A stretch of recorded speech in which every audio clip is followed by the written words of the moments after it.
DC Real Producers. This is your publisher, Kristen Brindley, and I'm here with the wonderful Joey Donofrio. Thanks so much for being with us. Thanks, Kristen. I really appreciate it. He's a wonderful partner. Donofrio is part of both DC and Nova Real Producers. And here's the last couple copies of the Nova Real Producers. Make sure you check out the Scott McDonald one that just came out.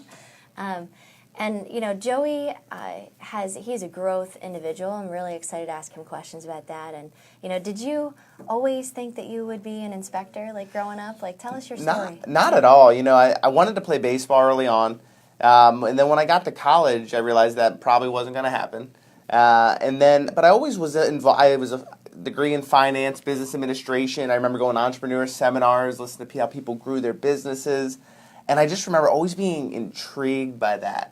You know, being like, I want to do that one day. I want to start a company. I want to invest in a company. I want to do that side of it. It just seemed exciting and really cool for me.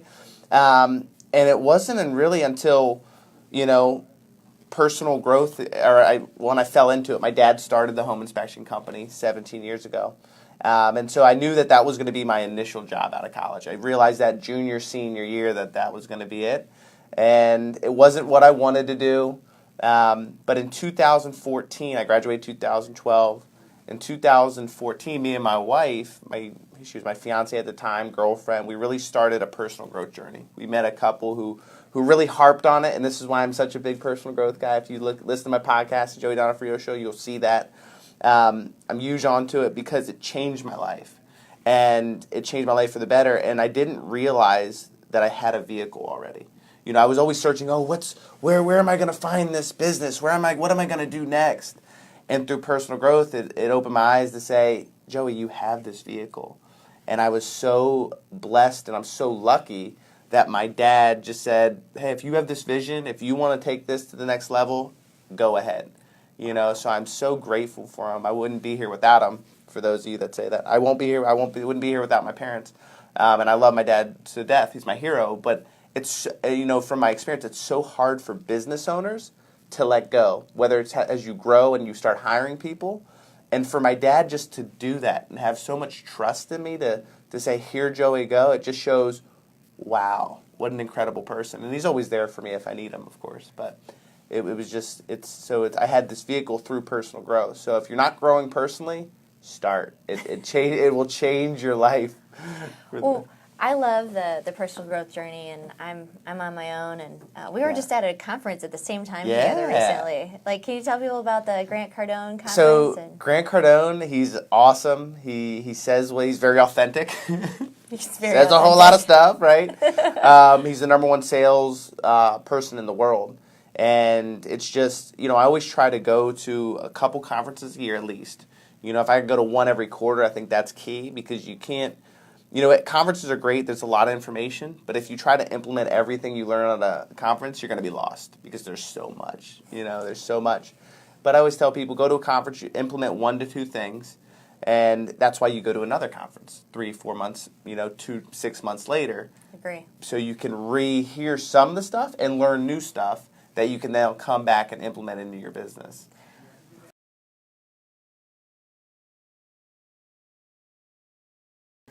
What are you reading right now, or something that you just enjoyed reading? So my latest read that sticks out is Raising Men. It's a book by Eric Davis, a former Navy SEAL, and he talks about raising his sons and raising his children. And that impacted me on like a whole. I didn't think it was going to impact me like that. I was just trying to read a parenting book because, as most parents, you're in the struggle of being a parent. It's one of the hardest things that we do. And it was an incredible book, and it really talked about, being an example to your kids as a parent. And, and we see it all the time. Our kids copy everything that we do. Not what we say, they're watching us. If they pick their nose, it's like, who did they get that from? And my wife's like, you got it from you. It's you. It's your fault. And so they're watching us. And, if I had to get real with myself, I wasn't the best example. I said things I probably shouldn't have said in front of them. I did things I shouldn't have done in front of them. And it really got me thinking, too, like, if I want my kid, because I always say I want him to play Major League Baseball. Like, I want him to play Major League. I'm throwing the ball to him. And if I'm telling him to hit his goals and reach for his dreams, then I better be doing the same thing. And it talked about this in the book. So many kids their dad's their hero when they're 3 years old, like my son is. But as they get older, you're not their hero anymore. As they get to teenage years, they start learning things in school and they become smart. Our kids become smart, and sometimes we often say our kids are smarter than us. It's because we as parents stop growing ourselves, stop achieving for our dreams. And so a lot of us will sit on the couch and be like, yeah, well, you need to play professional baseball. And then we turn on the TV and we're watching TV and we're not going out and achieving our dreams. And they're watching us. They're watching what we're doing. So it was a big wake-up call for me. If I want my son to really have the best life he can have, then I need to have the best life for myself and show him, not tell him. And it really woke my up. I stopped drinking alcohol. Part of the reason for that was a couple other things, but that was in the back of my head, one of the driving things.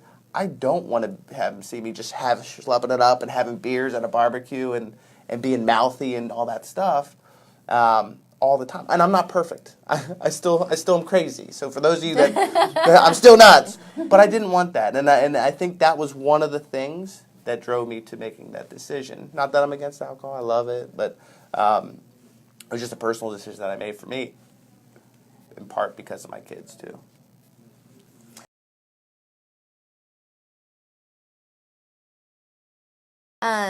Tell us how you get clients and how you have grown like this. What is the driving force behind all that? So number one, we have an incredible team. We've built an incredible team of people with PJ and Donna, and they'll come in and introduce themselves real quick. Hi, I'm PJ Moore. I'm love to be working with this company and love to be part of Nova Real Producers. Yeah. Thank you, PJ. And Donna Seeker, also marketer for DC and Maryland, and again, so proud to be part of this company that's growing so very fast. Yeah. So very fast, and part of that is in thanks to Kristen. Oh, thank Yeah. you. Yeah.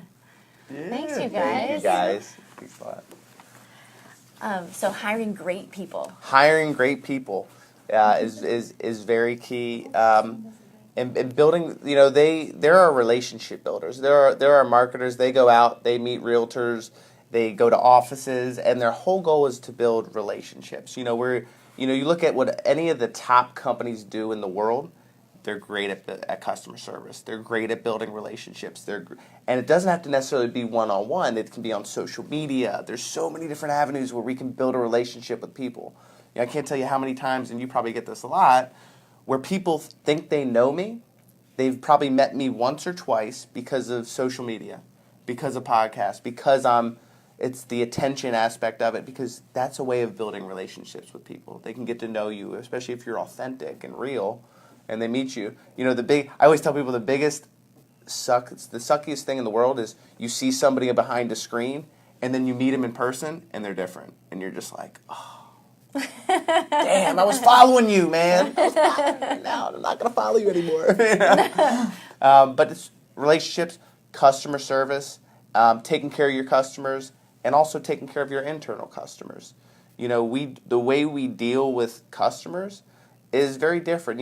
As people, we get emotional, and when somebody complains to us, our first reaction is to get defensive. My wife always tells me, Joey, I know when you're wrong because you're getting defensive. I'm like, damn it, you're right. I am.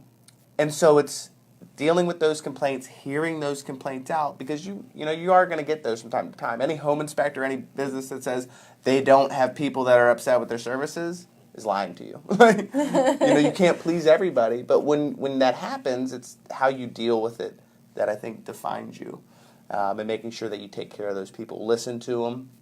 And then if you make a mistake, own it and take responsibility for it and make it right. I think that's amazing advice.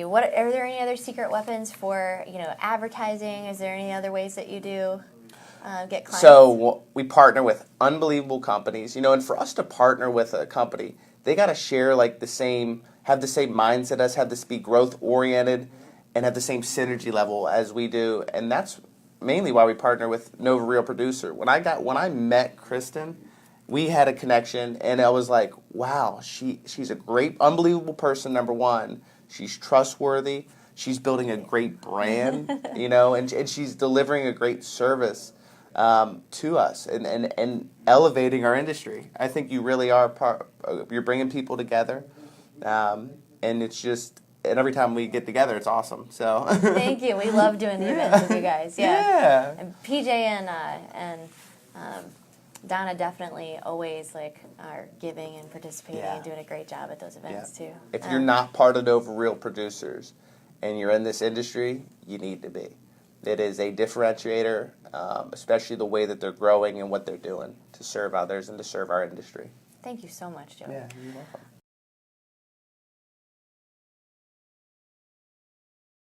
So what does the next 1 to 5 years look like for you?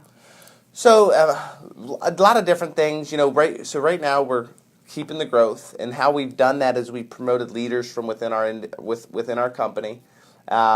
We don't just promote people because they've been with us for a while, right? They have to show leadership qualities. They have to, be go-getters, lead by example. That's huge for me. But also we're starting to train other home inspectors through Donofrio Academy. Back in the day, it was always funny. You'd see another home inspector and you'd be like, no, I can't be friends with you. And that's like the sick reality that we were told, I think, growing up. And that's not how it has to be. I believe in helping people within our industry, serving others within our industry, because if we do that, we're going to elevate the game for everybody. We're going to make it better for everybody. We live in a world where there's unlimited resources. And if you live in Northern Virginia, you see it, the growth, everything that's happened. There's room for things to go around for others. And so we've decided that we're going to help elevate the industry, and we're going to help offer pre-licensing courses for home inspectors to get their home inspector license. So if you know anybody that wants to get their home inspector license in Virginia, Maryland, reach out to us. We'll help them. And we're not going to end there. We're going to give them the option to partner up with us even further, and we're offering a business builder course to help them in their businesses. The hardest thing to do is to start a business. Well, no, it's easy to start a business. Very easy to start a business. You can actually do it in probably an hour online. But it's hard to get that business off the ground and running. And so we want to help people avoid the mistakes that we did and to utilize the tools that we're using to help grow a successful business. Because in my mind, if we do that for our industry, it's going to make it better for us. It's going to, less people are going to complain about home inspectors. And it's going to make, especially if you're a listing agent, your listings are going to go so much better. We're going to elevate the game for you, the listing agent. But that's our vision for the next year. 5 years, especially the fast-paced world we live in, is kind of long. So we break it down into years. And then we adapt and we innovate and we change what we're doing based on what's happening. Going on. What's happening? I believe it. That's great. Well, and you're growing so fast too, yeah. So that's needed for you guys.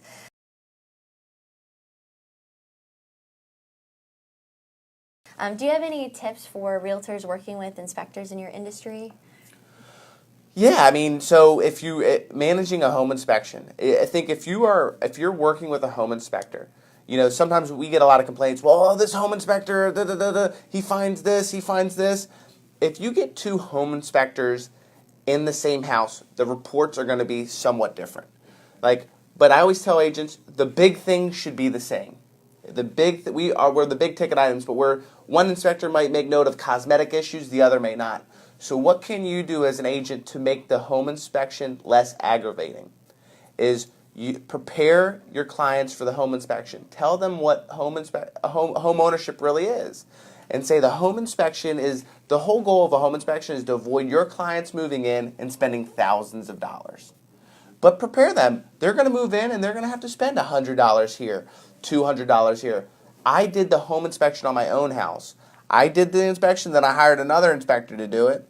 And I move in, and a week later, I'm using the bathroom. I look over, I see the sink, and it's dripping continuously. And then a week after that, my dishwasher drain is clogged. And I didn't say, that damn home inspector. It was me. I called the office and I complained. No, that's part of being a homeowner. Things are going to happen when you buy.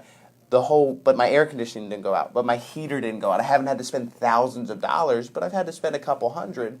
And I think if we set that expectation that no home is perfect, we will find issues, we're really looking for those big ticket items, it'll save you the headache of dealing with that phone call later on, and you can go back to what you said. And I was listening, and as I was teaching that class one time for the listing agents out there, and how the listing agent can prepare, because you never know who the other agent is on the other side. You never know who the other home inspector is on the other side. This listing agent got up and said, Joey, you know what I do as a listing agent? I very rarely get complaints. He says, right when that buyer's agent books the home inspection, I call them. So whether it's through email, I call them and I let them know. I say, hey, I saw that you booked the home inspection. And be friendly. He's really nice. Be good with the people. And he goes, hey, I saw that you booked the home inspection for Tuesday at 10 a.m. That's awesome. Hey, I just want to let you know that my clients are only going to fix if there's something major happened. So I really don't expect you to copy and paste the home inspection summary and send it over, because I'll tell you right now, we'll just send it right back.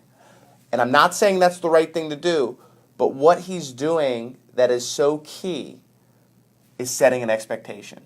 Because what is that buyer's agent going to do? Right after they get off the phone with them, they're going to call, if they're a good agent, right? They're going to call their client and they're going to say, hey, just got off the phone with the listing agent. They're really only going to fix major things, so we got to make sure it's really what we want to get fixed before we send it over. He's setting an expectation. The real estate transaction is very emotional. It's emotional on both sides, and we see it. And so the more we set the expectation, the less aggravation we're going to have at the end. Because if we fail to set an expectation in life, in a home inspection, anything, and we don't do that, and then something goes wrong, it's a bigger deal after the fact. So if we do a little bit of work on the front end, it will save a headache for everybody involved on the back end. I think Love it. Yeah. Yeah, expectations are key.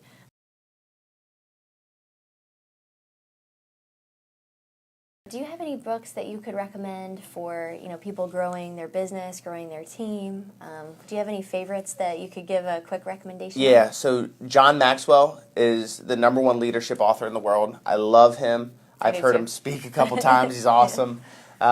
He's just a great communicator, not an educated communicator.